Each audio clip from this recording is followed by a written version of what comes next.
We visited Jamestown Historic Park near Williamsburg, Virginia in the spring of 2016. If you would like to get notices when I post again, be sure to subscribe right here. Just click on that button.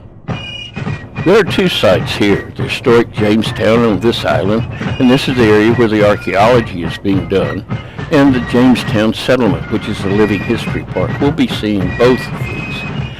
Jamestown was founded on May 14, 1607. It was the first English colony. It was the capital of the colony for 1616 to 1699 and has about 500,000 visitors each year. Out of Williamsburg along the Colonial Parkway heading out to Jamestown Island.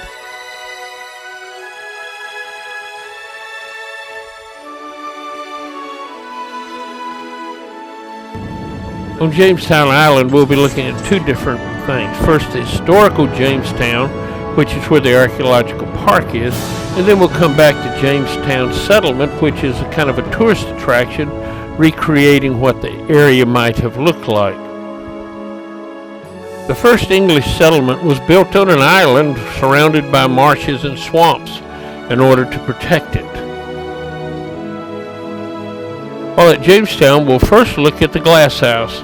We'll not be able to go on the island road because of the bad road that's there, but we'll go park and visit the visitor center, then go to the original fort, go to the archaearium, and then eventually to Newtown, where they expanded to. The glass house is the recreation of a structure that was here in 1607. And they're still blowing glass there today.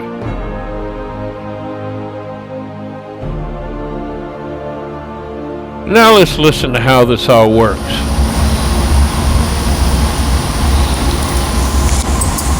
Just working on some ornaments this morning. Here's the furnace, where we have molten liquid glass inside. It's about 2,000 degrees Fahrenheit.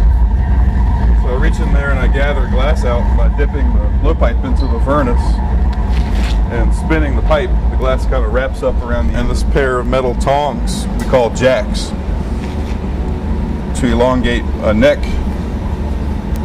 for this piece. And then I can use another one of those wet cherry wood paddles to flatten the base. So we take it back to this called a glory hole, which is a reheating chamber that's just got really hot fire in it. I'll use those jacks once again to stretch open the top.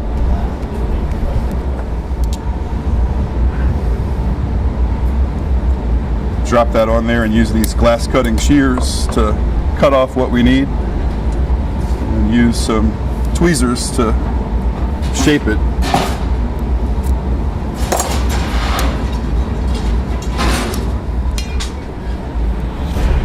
Take it to the annealing oven where it's going to sit and cool down real slow all night long tonight.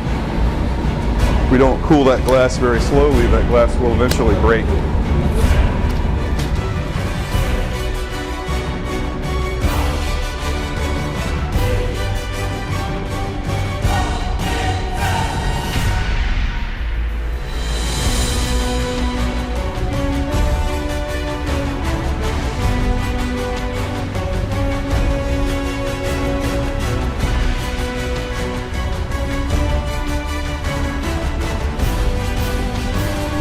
Now we'll drive further out onto the island. To our right is the James River, and to our left is the swamps and marshes. The first place we'll visit is the Visitor Center. Here we'll be able to buy our tickets and to tour the small museums that they have there. On December 1606, 104 men and 39 crew left England and in a roundabout route took 4 months to get to the Chesapeake Bay, where they arrived on April 1607. After sighting land, they moved in closer and anchored. Soon they were coming ashore and claiming this land for England. They immediately started unloading and building a fort. But they were not the first ones here. The Powhatan Indians are watching what they're doing, and they had many different villages scattered throughout this area.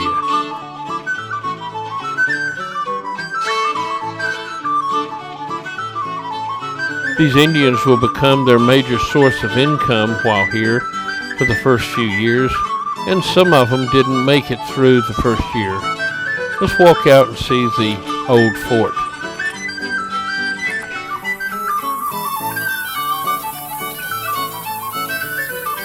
I said earlier, this area is swampy and marshy, and that helped to protect them from some of the Indians that might have attacked.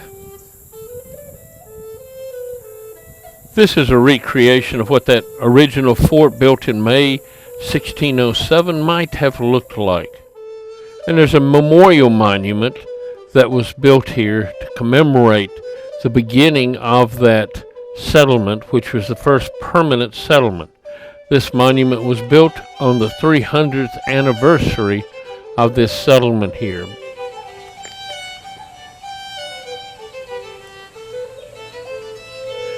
One of the most famous people to inhabit this area is Pocahontas. She was born about 1595 and converted to Christianity in 1613, about 18 years old.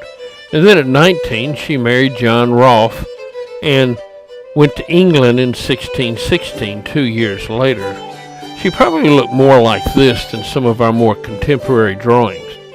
Many people thought that the old fort had been washed into the James River, but archaeological excavation showed in 1994 that much of it was still here, and we're going to look at a lot of that. It was a triangular fort with bulwarks in each corner.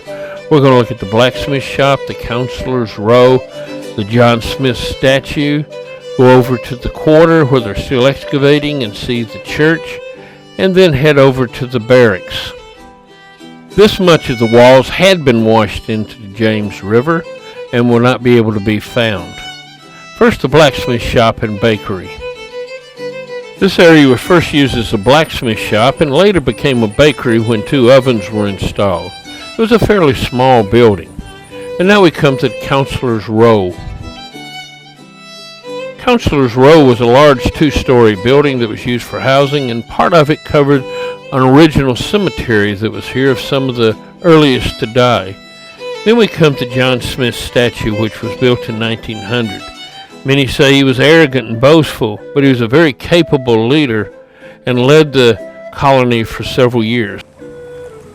Next we have a look around the Palisades. They were built in 19 days in the very early settlement because there was an attack by the Indians. And I'm standing in that open area that was washed into the James River. They were built by sticking logs in a trench, and as you can see, they weren't very tight, and this is that area that was washed into the James River. And you can see it here on the left bottom. Only about 30% of the area has actually been excavated at this time. If you're there when they're excavating, you might be able to see what they just discovered. Over 150,000 artifacts have been found. Mud and stud is the way they were building the walls. They'd plaster over sticks that had been stuck in the ground. 4 churches have been built on this spot, and this tower is actually from the last one. Each church would burn down and they would have to build a new one. And this is the barracks. They'd build a frame and then they would plaster over it with mud to give it the finish they needed, with a fireplace in the middle. The original fort was here, but as people continued to come, it expanded into what they call the new towns. Tobacco was one of their major crops, and many people came seeking their fortune here in this land. So many people came that Newtown, to the east of Jamestown, continued to expand, and in 13 years had grown to be a fairly sizable community. Let's take a look around this community. And it's one of the more stately homes here was Mary Hartwell's house that had 2 stories and about a dozen rooms. Then we come to Swanson's Tavern, which was built in 1670s and was owned by one of the more wealthy people. Running down through the middle of Newtown is the Great Road. It headed inland and eventually came to Williamsburg. It was used for almost 100 years before it was abandoned, and it might look something like this. Ambler's Mansion ruins are quite impressive for the brick structures that they had here. It was a fairly large, sturdily built building. Next, in 1662, they started building row houses, which were apartment buildings. They were used until 1699, when the capital was moved to Williamsburg and abandoning this area. Lastly, we'll look at the Archaearium, a modern museum built over the foundations of the old State House and used to house over 150,000 artifacts that they have found during the archaeological excavations here. Even recreated faces and weapons that would have been used here, and industry and all sorts of other artifacts you can see here.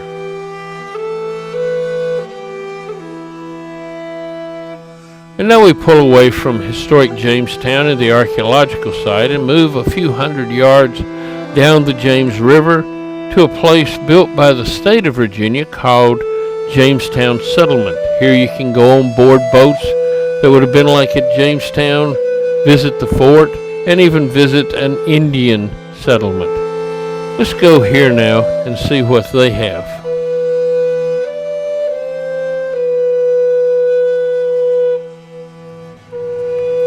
This is going to be a real interesting place because in 1968, my family visited here, and these are some of the old pictures we took, and it looks a lot the same as it does today.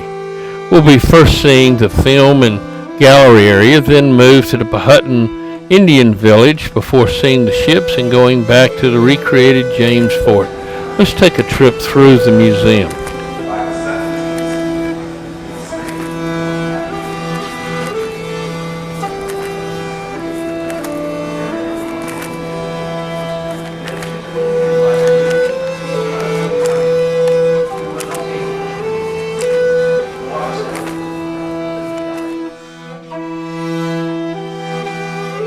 And now it's time to go out and explore Powhatan Village.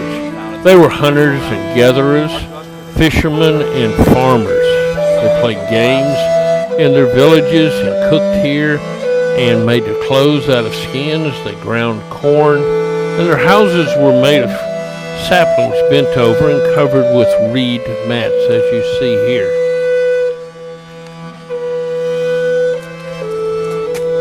Inside, they had raised areas for sleeping, a fire, and a smoke hole where the smoke could go out.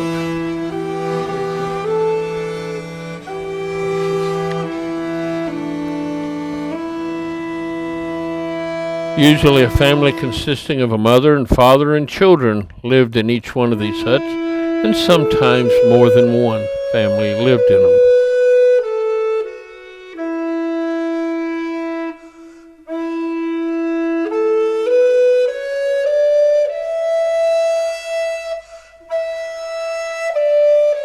Next, we'll head down to the harbor and see the three ships that brought them here, the Susan Constant, the Discovery, and the Godspeed. These ships are made as recreation of those ships, and yes, they do sail. They were brought here under sail from their construction yards. The first ship we come to is the Susan Constant. It was 116 feet long and the longest of the ships, and had to have almost 12 feet of water to sail in. It carried 54 passengers and 17 crew, and as soon as they unloaded, they returned to England to get more supplies. As you can see here, they had a brick cooking area to keep the fires down. Next, we come to the smallest of the three ships, the Discovery. It was 66 feet long and had a draft of about 6 feet. It carried 12 passengers and 9 crew and was used to explore the waterways in the area where the other ships couldn't go. Our last ship was the Godspeed. It's 88 feet long and had a draft of 7 feet. It carried 39 passengers and 13 crew. As mentioned in historic Jamestown, it took 144 days to sail from England to Virginia. And this is a recreation of the fort that they built.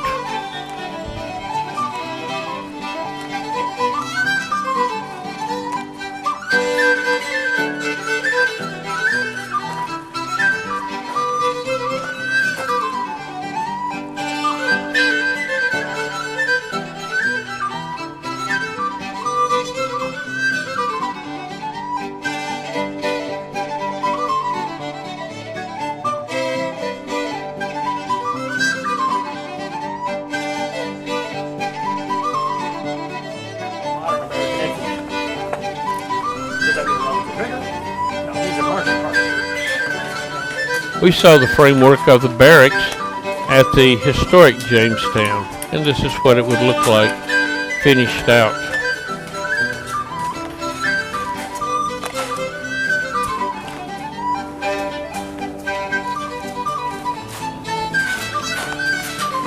We also saw in Historic Jamestown where the blacksmith shop was. It was later turned into a bakery.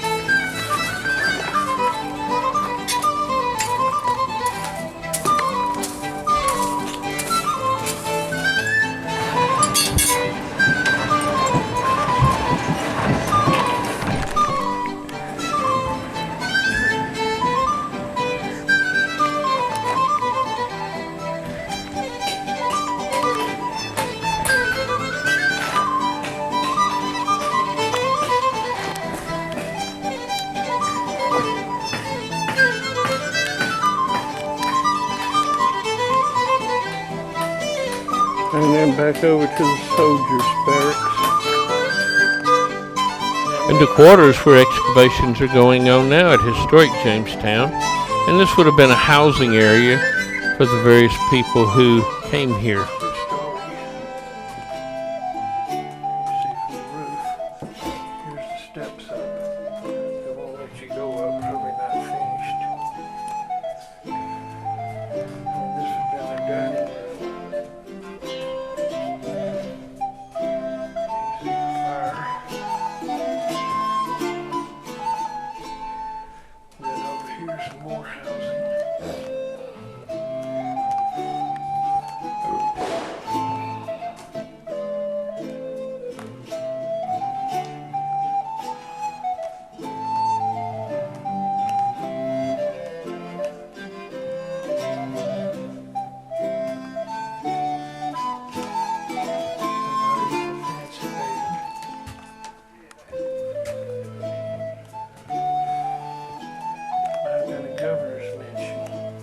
There are many people here who are like in Williamsburg, act out their parts so people can understand what it would have been like to live in an area like Jamestown Settlement.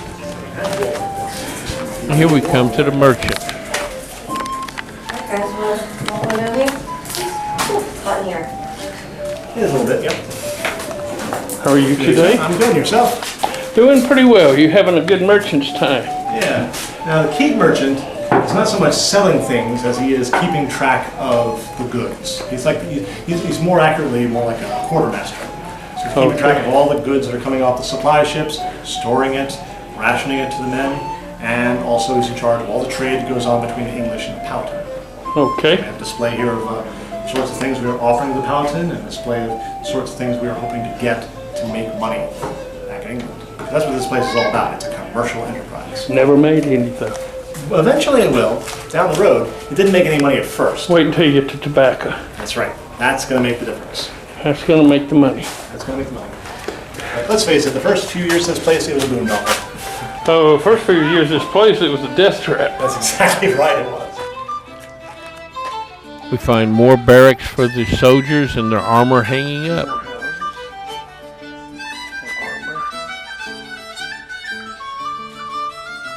It's a little bit smaller. Place to eat.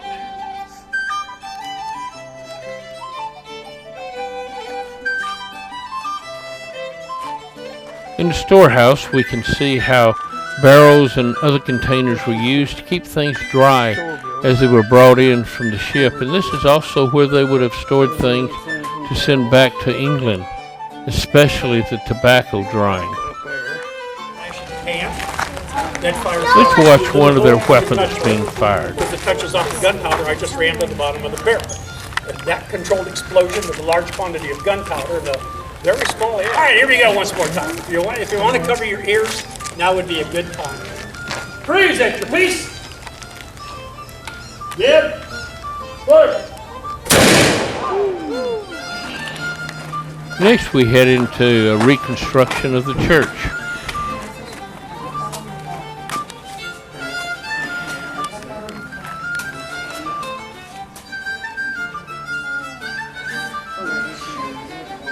Here's the pulpit.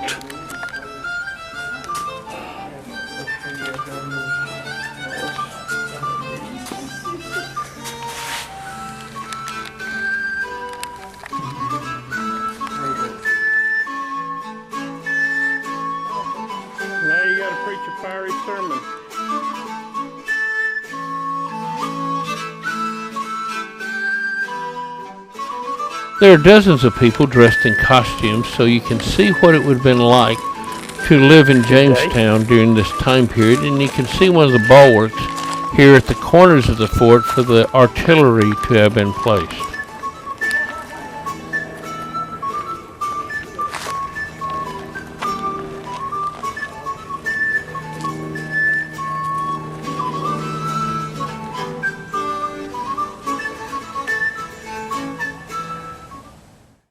This is the end of this video.